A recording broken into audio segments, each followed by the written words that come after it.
India TV YouTube channel को subscribe करें और बेल आइकन दबाएं। नमस्कार, मैं हूं अमित पाले। सुबह 9 बजे की 9 बड़ी खबरों में आज हम आपको बताएंगे मेयर के मर्डर पर कहां मचा है सियासी बवाल, यूपी चुनाव पर बीजेपी ने बनाई है क्या बड़ी रणनीति और ओलंपिक में आज सुबह सुबह आई है क्या गुड न्यूज। लेकिन सबसे पहले देखिए बॉर्डर पर एक बार फिर से नाकाम हुई है ड्रोन वाली साजिश।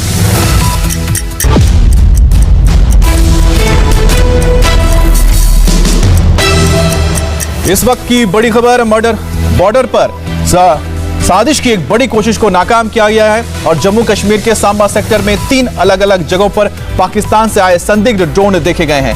ये ड्रोन संवेदनशील बिल्डिंग के ऊपर मंडरा रहे थे।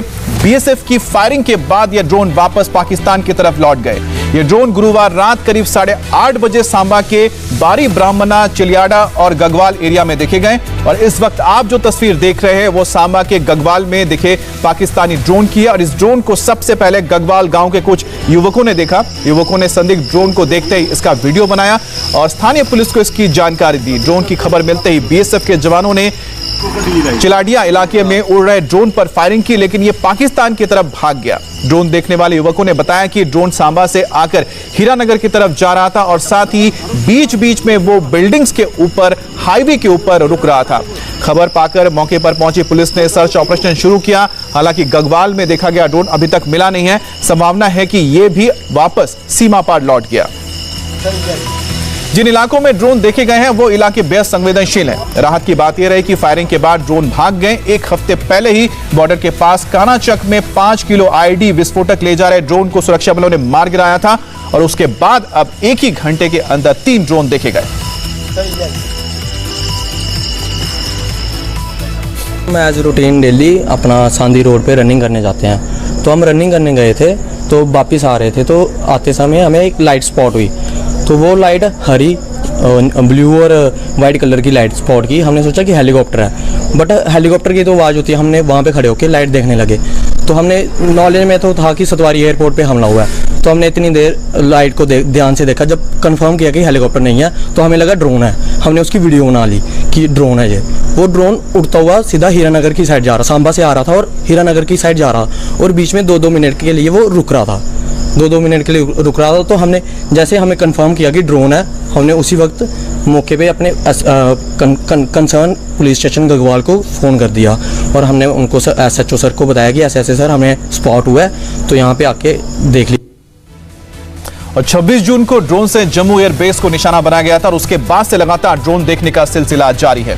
26 जून की रात को 2 ड्रोन के जरिए जम्मू एयरबेस पर अटैक किया गया और उसके अगले ही दिन 27 जून को कालूचक में ड्रोन दिखा और फिर अगले दिन 28 जून को 3 जगहों पर रत्नूचक, कालूचक और कुंजवानी में ड्रोन दिखे हैं और 29 जून को फिर से ड्रोन देखा गया। इस बार खरिया, कालूचक और कुंजवानी में ये ड्रोन दिखे गए और 2 जुलाई को अरनिया में ड्रोन दिखा, 13 जुलाई को फिर अरनिया में ड्रोन दिखा। उसके बाद 23 जुलाई को लश्कर के ड्रोन को अखनूर में मार गिराया गया। बात करेंगे संवाददाता मंजूर मीर से। मंजूर, जो सांबा एरिया में ड्रोन देखे गए हैं उसके बारे में क्या जानकारी आ रही है? देखिए, जम्मू कश्मीर के सांबा जिले में कल रात करीबन 8:30 बजे 3 ड्रोन देखे गए हैं। तीनों ड्रोन जो है बड़ी ब्राह्मणा, चढ़ियाला और गगवाल इलाके में देखे गए हैं। हालांकि बेशक जवानों की सतर्कता की वजह से जो है उन पर फायरिंग के कुछ राउंड किए गए, जिसके कारण ड्रोन जो है वापस पाकिस्तानी साइड की तरफ से वापस चले गए। ये घटना महज कुछ दिनों के बाद दोबारा फिर दिखी है जब सिक्योरिटी फोर्सेस ने अखनूर सेक्टर में एक ड्रोन को मार गिराया था जिसमें आईडी विस्फोटक से जो भरा हुआ था। तो निसंदेह ही पिछले कुछ 1-2 महीनों से जो है ड्रोन की एक्टिविटी जो है जम्मू कश्मीर में ज्यादा देखने को मिल रही है, लेकिन जवानों की सतर्कता की वजह से जो है हर बार पाकिस्तान की तरफ से जो ये कोशिश हो रही है कि ड्रोन के जरिए जम्मू कश्मीर पर हमला किया जाए, सिक्योरिटी कैंप्स को निशाना बनाया जा सके, उसको लगातार जो है सिक्योरिटी फोर्सेस के जवान नाकाम बना रहे हैं। और यही वजह है कि अलर्टनेस और जो सिक्योरिटी ग्रिड को मजबूत किया गया है उसके कारण ये कोशिशें जो पाकिस्तान की तरफ से हो रही है उसको बार बार नाकाम किया जा रहा है। बहुत बहुत शुक्रिया आपका।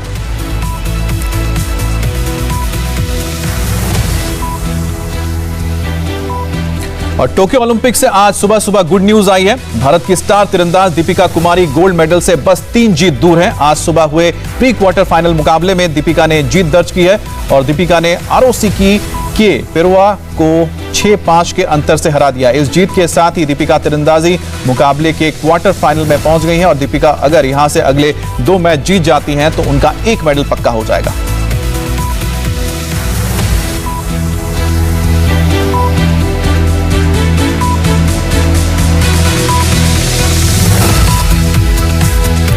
टोक्यो से इस वक्त की बड़ी खबर आपको और बता दें, ओलंपिक में भारत का दूसरा मेडल भी पक्का हो गया है। लेडी बॉक्सर लवलीना सेमीफाइनल में पहुंच गई है। लवलीना ने 69 किलो वर्ग में चीनी ताइपे के एनसी चैन को हराया और लवलीना ने चीनी ताइपे की बॉक्सर को पहले राउंड में हरा दिया, जिसके बाद अब वो अगले राउंड में पहुंच चुकी है और उनका मेडल पक्का हो गया है।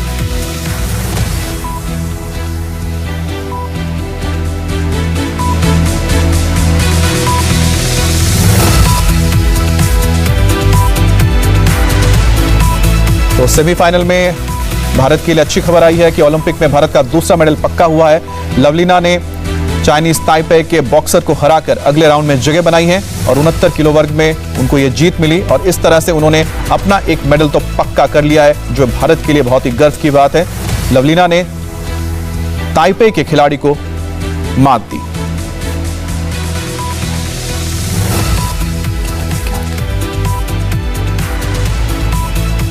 तो भारत के लिए अच्छी खबर यह है कि दीपिका कुमारी ने भी जीत दर्ज की है, वो अगले राउंड में पहुंची है। उसके साथ ही बॉक्सिंग से भी अच्छी खबर आई है कि जहां पर लवलीना ने अब 1 मेडल पक्का कर लिया है।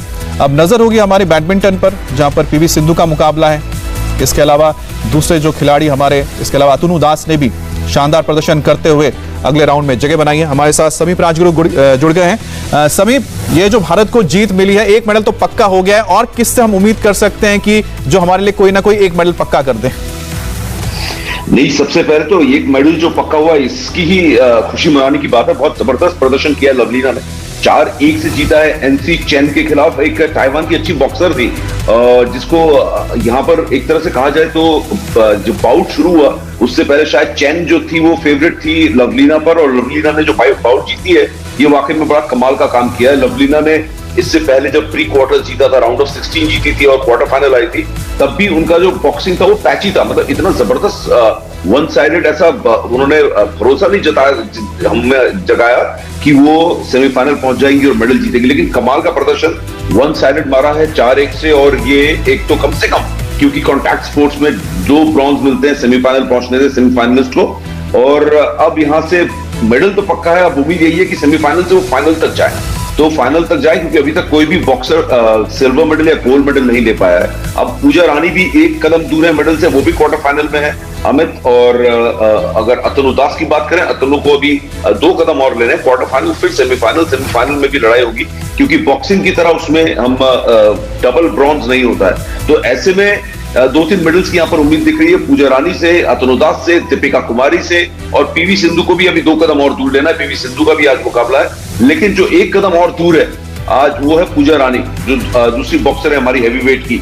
तो वो एक मैच जीतते ही लवलीना की तरह वो भी सेमीफाइनल में पहुंच जाएंगी और हिंदुस्तान के लिए एक और मेडल जो है वो कंफर्म हो जाएगा। तो कम से कम एक अच्छी खबर आई, जो उम्मीद थी उम्मीद पर खरा उतरी। कल से हम लगातार बात कर रहे थे कि लवलीना और पूजा रानी सिर्फ 1 कदम दूर है, तो ये 1 कदम बड़ा बेहतरीन लिया है यहाँ पर लवलीना बोरगोहाइन ने। चलिए, एक बात तो क्लियर है कि बॉक्सिंग से हमें कुछ ना कुछ मेडल जरूर मिलने जा रहा है। अच्छा, जब तीरंदाजी को लेकर बहुत सारी हमारी उम्मीदें टिकी नहीं है, दीपिका कुमारी क्योंकि वर्ल्ड नंबर 1 है, लेकिन अतनु दास ने भी जबरदस्त परफॉर्म करते हुए उन्होंने चैंपियन को ही हरा दिया। तो अब क्या उनसे उम्मीद कर सकते हैं कि अब कोई 1 मेडल तो पक्का कर देंगे?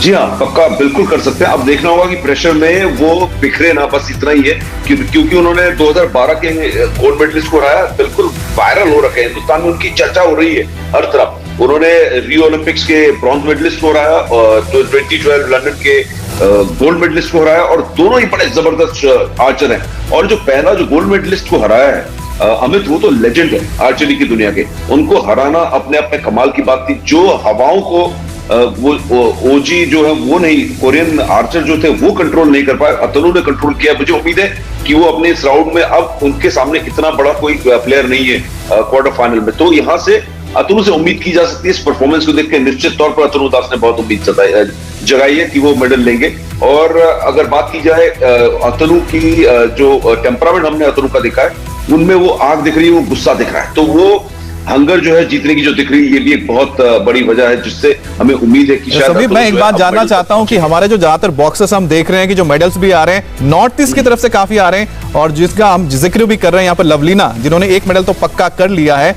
तो वो भी असम से आती हैं, गोलाघाट से, आप भी असम से आते हैं, आखिरकार वहां से काफी बॉक्सर निकल रहे हैं, फीमेल बॉक्सर्स। आसाम से तो पहली बॉक्सर हैं जिन्होंने इतना बड़ा कमाल किया है, लेकिन मणिपुर से बहुत बॉक्सर्स आते हैं, मिजोरम से आते हैं।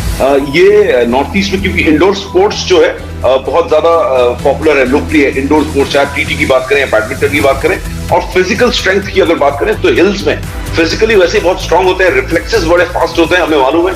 तो ये बहुत बड़ी वजह है कि नॉर्थ ईस्ट में बॉक्सिंग बहुत पॉपुलर हुआ है और बढ़ावा भी दिया गया है। पिछले कुछ सालों में बहुत बढ़ावा दिया गया है, इंडोर स्टेडियम्स बहुत आए हैं, इंडोर अरीना, स्टेडियम नहीं कहूंगा, इंडोर रिंग्स, उस तरीके की चीजें बहुत बड़ी है। मैं जब असम जाता हूं या मैंने नॉर्थ ईस्ट में भी देखा है, तो जिस तरीके से यूरोप में होता है उसी तरीके से असम में या नॉर्थ ईस्ट में आप जाएंगे, दूसरे स्टेट्स में, खासकर मणिपुर में आप देखेंगे कि इंडोर्स जिम तो इंडोर ही होता है, जिम होते हैं या फिर बॉक्सिंग अरीना जो है, जो छोटे छोटे टीन के शेड्स लगाकर ही वहां पर बॉक्सिंग के रिंग्स बनाए जाते हैं। तो इस तरीके की सुविधाएं गांव के लोग छोटे छोटे कस्बे में वो खुद ही क्रिएट कर रहे हैं। ये बहुत बड़ी वजह है। फिजिकल स्ट्रेंथ गॉड गिफ्टेड है। जैसे कि हरियाणा से हम देखते हैं सबसे ज्यादा बॉक्सर्स, और मणिपुर से बहुत ज्यादा बॉक्सर्स आ रहे हैं, तो ये एक बहुत बड़ी वजह है कि वहां से बॉक्सर्स आ रहे हैं। लेकिन लवलीना ने जो कमाल किया है ये बहुत जबरदस्त है, क्योंकि लवलीना का अगर आप बॉक्सिंग भी देखेंगे ना, असम से तो आई है वो, उनके बॉक्सिंग का स्टाइल भी काफी ओपन स्टांस खेलती है, मतलब वो चांस देती है सामने वाले को पॉइंट स्कोर करने के लिए। उनका फेस जो है ज्यादा, उनका जो गार्ड होता है वो गार्ड ज्यादा नहीं रहता है उनका। तो पिछले राउंड में जब वो खेली थी, जिस तरीके से गार्ड्स डाउन करके खेलती है, कॉन्फिडेंस जो दिखता है उनका, तो वो थोड़ा सा डराता है कि ये ओपन स्टांस है, मतलब देखने में तो बड़ा मजा आता है, लेकिन ये कई बार इफेक्टिव नहीं होता है, कई बार आपका हारने का कारण बन जाता है, पॉइंट्स दे देते हो आप ओपोनेंट्स को। तो लवलीना का कॉन्फिडेंस, लवलीना की जो टेक्निक है, वो बड़ी स्टाइलिश बॉक्सर लगती है वो, इसलिए। और अब उम्मीद यही है कि वो ब्रॉन्ज नहीं, सिल्वर या गोल्ड लेकर आएंगे हमें। अच्छा समीप, एक बात तो बहुत जरूरी है, बोलना पड़ेगा कि देश की बेटियां वो मेडल पे मेडल पक्का किए जा रही हैं, हमारे लड़के कहां पर है? नहीं, देश की बेटियां नाराज हो गई थी एक्चुअली ना, कि उन्होंने एक ओलंपिक्स में देखा कि 2008 में सिर्फ लड़कों ने कमाल किया, और उस तरफ अगर हम देखें तो 4 लड़कों ने लिया 2012 में। देश के बेटे भी कमाल कर रहे हैं, ऐसा नहीं है, देश के बेटे थोड़े से पीछे रह गए। और 2016 से जो देश की बेटियां, उन्होंने कहा अच्छा आओ बताते हैं, और वो जो रेस है उसमें हमारी देश की जो बेटियां वो आगे निकल रही है। लेकिन वाकई में यहाँ पर जो उदाहरण है वो सेट कर रही है देश की बेटियां, और जिस तरीके से लगातार अच्छा प्रदर्शन हो, मेडल हो, फाइट बैक्स हो, उसमें कमाल का प्रदर्शन कर रहे हैं। और आप देखिए पूजा रानी भी जो है एक अभी कंटेंशन में, वो भी एक और देश की बेटी आ रही है। तो लड़कों के लिए जरा जो चैलेंज है बढ़ता जा रहा है। अगर आप लेकिन समीप, एक बात मैं इस पे जोड़ना चाहता हूं, देखिए स्पोर्ट्स तो है, लेकिन हम जो बात करते हैं, या मोदी सरकार जो कई बार बात करती है, लगातार हमने देखा कि बेटी बचाओ बेटी पढ़ाओ, लेकिन अब तुम कहते हैं बेटी बचाओ बेटी पढ़ाओ, बेटी को खिलाओ, तो तभी जाके आपको मेडल्स भी देश के लिए लेकर आ रही है। और नॉर्थ ईस्ट को जिस तरह से उन्होंने मेन स्ट्रीम में जोड़ दिया है, आप देखिए कि जितनी हम बात कर रहे हैं सब नॉर्थ ईस्ट की बात कर रहे हैं। नहीं, बिल्कुल सही कहा आपने, नॉर्थ ईस्ट को बढ़ावा तो बहुत मिला है। और पिछले 20 साल से जो मैं देख रहा हूं कि नॉर्थ ईस्ट जितने अच्छी तरीके से नॉर्थ ईस्ट जुड़ा है, ऐसा मैंने कभी भी नॉर्थ ईस्ट को मेन स्ट्रीम स्पोर्ट्स के साथ इतना अच्छी तरह जोड़ते हुए नहीं देखा। मतलब मणिपुर हमेशा से जुड़ा हुआ था। मणिपुर की बात करेंगे आप, हॉकी में थोइबा सिंह हुआ करते थे 1980s में, 70s और 80s में आ गए थे थोइबा सिंह, हॉकी के स्ट्राइकर थे। तो मणिपुर जो था ना, हमेशा से अमित एक्टिव था। मणिपुर से हमेशा से फुटबॉलर हो या फिर अगर आप बात करें बॉक्सर्स हो, मणिपुर से डिंगो सिंह थे जो अब नहीं रहे बेचारे। तो डिंगो सिंह 1988 बैंकॉक गेम्स में, एशियन गेम्स में गोल्ड मेडल भी लिया था। तो बॉक्सर्स आते रहे। मणिपुर एक इकलौता स्टेट था जो जुड़ा हुआ था, और असम जुड़ा हुआ था, लेकिन बाकी जो 7 सिस्टर्स थे वो उस तरीके से जुड़े हुए नहीं थे। तो ये जो जिस तरीके से मेन स्ट्रीम से जुड़ा है, जिस तरीके से फैसिलिटीज पहुंच रही है, एक्सपोजर ट्रिप मिल रहे हैं, एक्सपोजर मिल रहा है नॉर्थ ईस्ट के बच्चों को, तो उसका फायदा हो रहा है ओवरऑल। और ये आप जैसे आपने कहा लवलीना गोलाघाट की है, गोलाघाट एक छोटा सा सिटी है, वहां पर कुछ है नहीं स्पोर्टिंग, वहां पे एक स्टेडियम तक नहीं है, लेकिन वहां से लवलीना निकल कर आई है। और देखिए किस तरीके से अब ओलंपिक्स में मेडल उन्होंने अपना पक्का कर लिया है, गोल्ड सिल्वर या ब्रॉन्ज उनका पक्का है। तो लवलीना जहां से आती है गोलाघाट से, वो एक बहुत छोटा सा शहर है, तो वहां ना स्टेडियम है। बिल्कुल समीप, आपके इस बात के साथ मैं एक बात जोड़ देता हूं, क्योंकि आप इसमें और अच्छी तरह समझा पाएंगे। जिस तरह से आपने कहा कि चाहे चानू हो, मणिपुर से आती है, वो भी बहुत ही नॉर्मल फैमिली से आती हैं। गोलाघाट जिसका जिक्र करे, लवलीना भी एक बहुत ही छोटे जगह से आती है, बहुत सामान्य परिवार है। दीपिका कुमारी एक बहुत सामान्य परिवार से आते हैं, लेकिन वर्ल्ड चैंपियन है वो आर्चरी में। उनको लेकर भी मतलब लोगों के अंदर बहुत उम्मीद है कि गोल्ड तो ले ही आए वो। बहुत 3 ओलंपिक से उम्मीदें हैं। 2012, 2016 में भी उन्होंने निराश किया है, तो वो खुद भी अपने से निराश है। वो खुद भी यही कह रही हैं कि पहले ओलंपिक्स में तो कमाल करना बहुत बड़ी बात होती है। मैं लवलीना की छोटी सी बात कह दूं, आप देखिए पहले ओलंपिक्स में 19 साल के 2 स्टार शूटर्स गए थे, मनु भाकर और सौरभ चौधरी। दोनों मैं ये कहूंगा कि बहुत अच्छा प्रदर्शन किया, ओलंपिक नहीं ले पाए। ओलंपिक जाकर ही ओलंपिक के लेसन्स मिलते हैं। ओलंपिक में जाके ही ओलंपिक टेम्परामेंट जो होता है वो डेवलप होता है। अभिनव बिंद्रा को 3 ओलंपिक लगे, गगन नारंग को 3 ओलंपिक्स लगे मेडल जीतने के लिए। तो ये जो है आपने कहा ना दीपिका कुमारी से मेडल की बात, अब दीपिका कुमारी में आओ तो दीपिका कुमारी का 3रा ओलंपिक है। तो दीपिका कुमारी जो इंडिविजुअल इवेंट्स में जो उन्होंने प्रदर्शन किया है, जिस तरीके से वो आगे बढ़ी है, दीपिका कुमारी से उम्मीद जरूर है कि वो इस बार मेडल लेकर आए। दीपिका कुमारी का टेम्परामेंट मुझे इंडिविजुअल इवेंट में बेहतर लगा है और रिलैक्स लग रही है। अतनु दास जब आर्चरी जब वो अपने तीरंदाजी कर रहे थे, उनके जो हस्बैंड है, जो अब उनसे भी मेडल की उम्मीद है, तो दीपिका कुमारी स्टैंड में बैठ के चीयर कर रही थी उनको।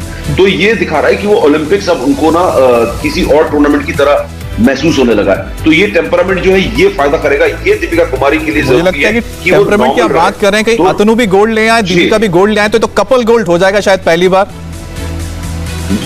ये बहुत आगे हम बढ़ गए। वैसे 2 गोल्ड आ जाए तो मजा ही आ जाए, इसमें तो कोई शक ही नहीं है, लेकिन संभव है और ऐसा हो सकता है कि दोनों गोल्ड ले आए। और जिस तरीके से अपने बड़े बड़े विरोधियों को, अपने बड़े बड़े प्रतिद्वंदियों को जो अतनु ने हराया है, और दीपिका के सामने जो अब आई है आन कोरियन आर्चर हैं, उनको हराना जरूरी है। क्योंकि 2019 में इन्होंने व्हाइट वॉश किया था कोरियन आर्चर, जिनके खिलाफ क्वार्टर फाइनल खेलने वाली है। और इसी आर्चरी के कॉम्प्लेक्स में, इसी आर्चरी स्टेडियम में 2019 में टेस्ट इवेंट हुआ था टोक्यो में, तो जिसके खिलाफ एक क्वार्टर फाइनल खेल रही है, इन्होंने 5-0 दीपिका को मारा था। तो दीपिका को तो मेडल तो देखना ही है, साथ में बदला भी लेना है। और दीपिका का जो मुझे टेम्परामेंट दिख रहा है, जो मुझे उनका फॉर्म दिख रहा है, जिस अंदाज में वो 9-10 शूट कर रही है, और अतनु जिस तरीके से शूटआउट्स में जाके, यानी कि टाई ब्रेकर में जाके जीत रहे हैं, तो ये बता रहा है कि वो बिल्कुल फॉर्म में है। सबसे बड़ी बात होती है फॉर्म में है, बिल्कुल उनके निशाने जो है एकदम सटीक लग रहे हैं। तो उम्मीद है कि मेडल पे भी उनका निशाना। आपने कहा फॉर्म में है, क्योंकि लास्ट शायद जो उनका जो जिसके साथ हुआ था कंपटीशन,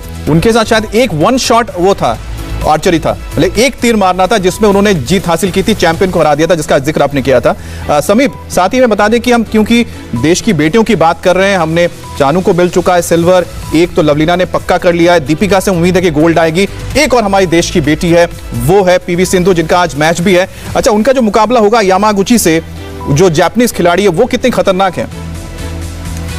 बहुत खतरनाक खिलाड़ी है, और यहां से असली टेस्ट पीवी सिंधु का शुरू हो गया। पीवी सिंधु को वो बहुत दौड़ाने वाली है कोर्ट में, ये तय है। और अकाने यामागुची जो है नंबर 4 सीड है, और अकाने यामागुची बहुत ही स्ट्रॉन्ग प्लेयर है और लंबी रैलीज करने के लिए जानी जाती है। तो अकाने यामागुची, यहां से पीवी सिंधु का असली टेस्ट अब शुरू हुआ है। मिया ब्लैचफील्ड के खिलाफ जो पिछला राउंड खेली थी, मिया ब्लैचफील्ड ने बहुत सारे अनफोर्स एरर्स किए थे, और दूसरे राउंड में जाके पीवी सिंधु अपने फॉर्म में दिखी, अपने लय में दिखी। तो अगर यामागुची की बात करें, यामागुची को इस साल जनवरी में ऑल इंग्लैंड बैडमिंटन में इन्होंने हराया था पीवी सिंधु ने 3 राउंड्स में, लेकिन वो आपको मैच बता 3 गेम्स में। तो एक गेम वो जीती, फिर 2 गेम बाद में पहला गेम यामागुची जीती थी, और दोनों उसके बाद सिंधु जीत गई थी। लेकिन उस गेम में बता दें, बैडमिंटन में 40, 45, 50 मिनट में मैच खत्म हो जाता है ज्यादा। वो मैच चला था 1 घंटे 20 मिनट। तो यहाँ पर, और यामागुची बता रहे हैं कि बहुत इंप्रूव्ड खिलाड़ी है। तो आज जब 1:15 बजे के करीब ये मुकाबला है, हमें तो एक बहुत तगड़ा मैच होगा ये, और पीवी सिंधु को अब अपना बेस्ट देना होगा, जो अभी तक हमने टोक्यो ओलंपिक से उनसे अभी तक। आज हमारी नजरें रहेंगी 1:15 बजे टीवी पर, क्योंकि पीवी सिंधु अगर ये जीत जाती है तो हम कह सकते हैं कि एक और कदम हम दूर चले जाएंगे, करीब चले जाएंगे गोल्ड की। और उम्मीद करते हैं समीप की कुछ गोल्ड हमारी बेटियां इस बार लेकर ही आ जाएं। और साथ ही साथ हॉकी से भी बहुत उम्मीद है, क्योंकि हॉकी के जो हमारे जो टीम है लगातार अच्छा परफॉर्म कर रही है। बहुत बहुत शुक्रिया समीप आपका सारी जानकारी के लिए। नमस्ते, मैं हूं मीनाक्षी जोशी। वीडियो और खबरों से अपडेट रहने के लिए India TV YouTube channel subscribe करें, बेल आइकन दबाना ना भूलें। जुड़े रहें इंडिया टीवी के साथ।